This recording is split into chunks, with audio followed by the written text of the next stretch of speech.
most accurate forecast with Thomas Geboy. Weather rates certified 11 years in a row.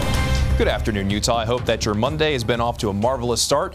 We're going to go ahead and start with our ongoing flood concerns, because even though we saw cooler temperatures over the weekend, we're still seeing that snow melt and we're still seeing water being released from our reservoirs. So we still have multiple flood watches and warnings that remain in effect. We have the Bear River in Rich County that is currently in a flood warning, until this time next week, while the South Fork of the Ogden River and the Bear River near Corinth, these continue until further notice. And we also have the flood watches for the Little Bear River. That's going to be downstream of the Hiram Dam, and we also have the flood watch that remains in effect for the Lower Weber River near Plain City. A flood watch tells you that flooding is a possibility, and a flood warning means that flooding is either occurring now or it is imminent. Meanwhile, we also have the flood warnings that continue for the Sevier River near Hatch and for the Dolores River. And this was originally set to expire, the Dolores River, today at noon, but that has actually been extended as we go throughout the next day or so. It's expected to continue through 6 o'clock in the evening tomorrow, and it might even be extended past that point.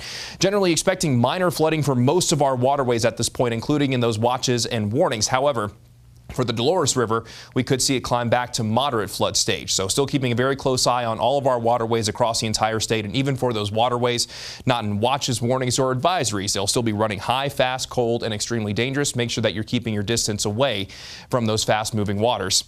And here's the current view outside, though. Most of us are seeing mostly sunny to partly cloudy skies, and there's a long line to get into Arches National Park. Temperatures are warming up rather nicely after a chilly start to the day. But with these warming temperatures and some moisture in the air, you might see views like this. This was shared by John Strait in Salt Lake City. You can see the cumulus clouds building.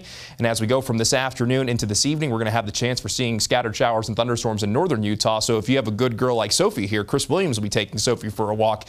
You probably want to do it relatively soon, because we're going to have that chance for those scattered showers and thunderstorms from this afternoon into the early stretches of this evening. And the reason why we're going to have that chance is because we have a system coming in from the west, and you can already see those showers and thunderstorms developing in northeast Nevada. They'll start to spread over northern Utah over the next couple of hours. Meanwhile, as we go into Tuesday, we get dry conditions for the most part ahead of another storm system that is set to arrive going into the middle of this work week. But for today, that best chance for showers and thunderstorms will be north of I-70. I wouldn't be surprised if we see a few isolated showers and storms right along the I-70 corridor. However, if you're south of that, you're looking to stay mostly dry with mostly sunny to partly cloudy skies.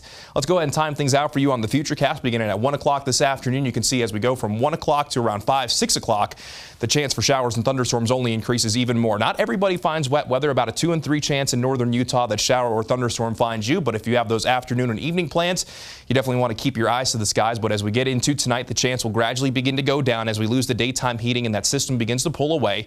Mostly dry for our Tuesday. Looking to be a pretty nice day, especially with temperatures that will be close to our seasonal averages, and maybe a few showers in the high country. But that next system will start to move in as we approach our Wednesday, and we'll be talking about more scattered showers and thunderstorms. The best chance will once again be in the northern half of the state. However, we could see a few showers and thunderstorms as far south as Iron County and possibly San Juan County. Daytime highs today mainly in the 60s and 70s, but if you're in places like Park City, your daytime high today will mainly be in the upper 50s. As for St. George, daytime highs over the next couple of days will be in the low to mid 80s, overnight lows mainly in the 50s. The temperature drops a little bit on Wednesday with that system moving in, but looks to stay mostly dry down in St. George, and then we warm things right back up. Should be around 90 degrees by Saturday, and by the end of the upcoming weekend into early next week, we could be entering an unsettled pattern and a warm pattern, still staying with those temperatures above our seasonal averages.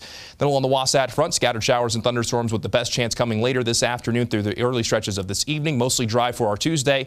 Chance for showers and thunderstorms on Wednesday with maybe a few lingering showers on Thursday, dry Friday and Saturday. And as we warm up this weekend, we could be close to 80 degrees on Sunday as we bring back that slight chance for some wet weather.